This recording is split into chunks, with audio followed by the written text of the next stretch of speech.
tell me first how you met Peggy and your connection with her. Peggy Churn and I grew up in Wake County, in the Wake County school system. I first met her when I was a teacher at Carroll Junior High School, and I moved from being a teacher there to an assistant principal there. Well, two of her children, Lee and David, went to Carroll. And the first time I met Peggy is when she came over to talk about her boys. And she says, I know you're not supposed to be picking teachers, but I'm going to just leave a little list for you, just in case, if there is an opportunity for them to get these teachers. And Bill was with her, and so I got to meet Bill Churn as well. And it was interesting in that meeting. I was the assistant principal in that meeting. The principal was Carlos Hicks, and she asked for the meeting.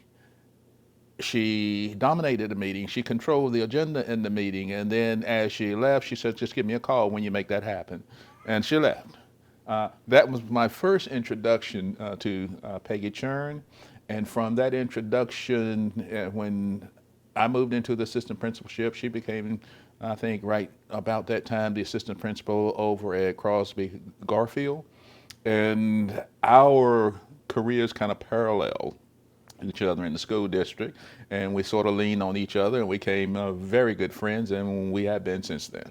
So basically, like you said, your career is parallel. So you really, as you moved up the chain and principals, and ultimately became superintendent of Wake County Public, she was part of your leadership team, right? Without question, and it was interesting.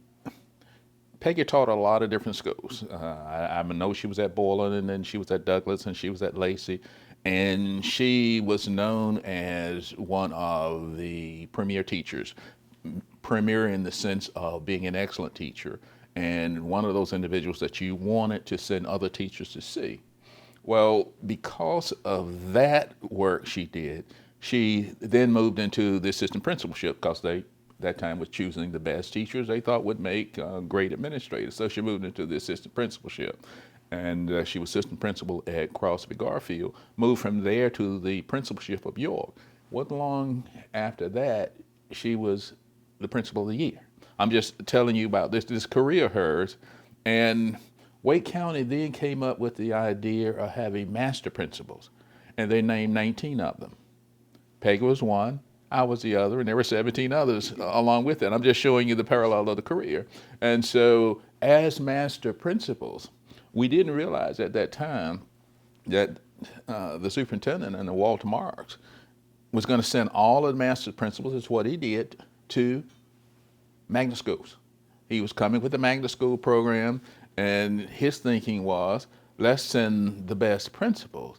That will be a drawing card to the magnet schools. So I was sent to Martin, and Peggy was sent to Underwood. So you can see, the parallels of our careers. What was she like as a professional colleague, and on the professional side, what was she like to work with? Peggy was a great personality. If you ever wanted to know who had lots of friends and who had more friends than anyone else, it was Peggy. She had more friends and more passionate friends about her. And part of that friendship was based on her professional competence. She was so good, but she pretended she wasn't good. Yeah, she said, "Oh, I'm all okay." She was a master principal, master teacher. She had this ability to draw you in and help you be better without saying, that's because I know what I'm doing. She would give you little comments, little thoughts that you would think about later. So professionally, she was one of those individuals who was really good at her craft.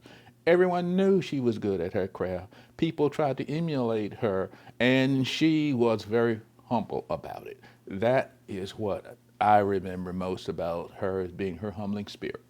Right. Of course, she was really involved in the creation of the magnet Mm-hmm. programs here.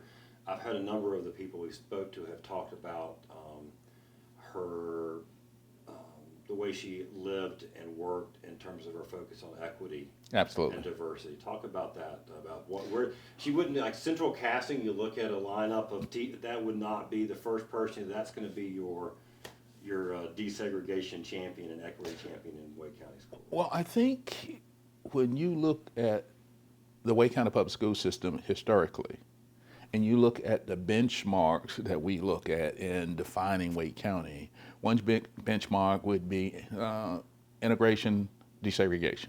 Okay, that's a benchmark. Magnet schools would be a benchmark. Year-round schools would be a benchmark. Academic excellence would be a benchmark. When you go back and look at all of those pieces, you're going to see the fingerprint, the handprint of Peggy Churn. Peggy grew up in the district. She was here doing the deseg piece, eliminating segregation in the schools. She was one of the teachers sent to elementary schools in order to diversify the staff. And when she moved into the role of magnet principal, she was on the front line of desegregation. And anyone who knows anything about Wake County schools knows that when you are applying for magnet grants, it's all about desegregating and bringing racial equity to your schools. Peggy was on the front lines of that. Now, my career at that time, when I moved into central office, I was heading up the student assignment office. Peggy was in magnet. I needed Peggy. And the reason I needed Peggy is that the more young people we could get to decide they're going to go to magnet school from outer areas and fringe areas and what have you, then the fewer students we would have to reassign. And reassignment was never a happy time, for a lot of families. They were very vocal about it, and therefore it made sense to us if they would go voluntarily. Peggy Churn led that charge. The magnet schools became extremely popular, and it was interesting because they not only became popular, they were a source of bridge club conversation, they were a source of church conversation, and it really put Wake County on the map nationally because we had nationally recognized magnet schools. And we can go back to the first magnet school director, Peggy Churn. That's great. Personally, what did Peggy mean to you? Peggy was a great friend, a great colleague. I can't ever remember a negative moment with her. I cannot think of one. When I moved to the superintendency, she was at the head of that group saying, whatever you need, however I can help you. And by the way, at that time when I moved to the superintendency, she was working somewhere else. She was not working in Wake County at that time, and I think she was in Everett, Washington. That's correct. She was in Everett, Washington at that time.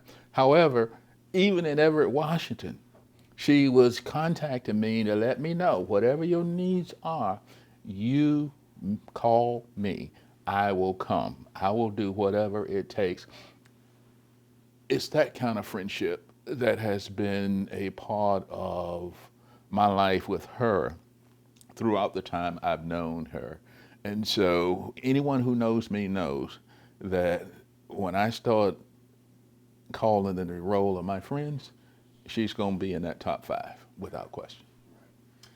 Last question. One word that comes to mind right now when you think of Peggy. Love. She loved people. She loved children. She loved her staff, and people loved her. And the only time I've seen her get what I would call direct with individuals is when they mistreated children. If you were a teacher and you didn't teach those children appropriately, then you're going to hear from her. If you were a principal and she was one of those individual assistant superintendents who not only mentored principals but evaluated them, your evaluation was about how you treated the children in your school.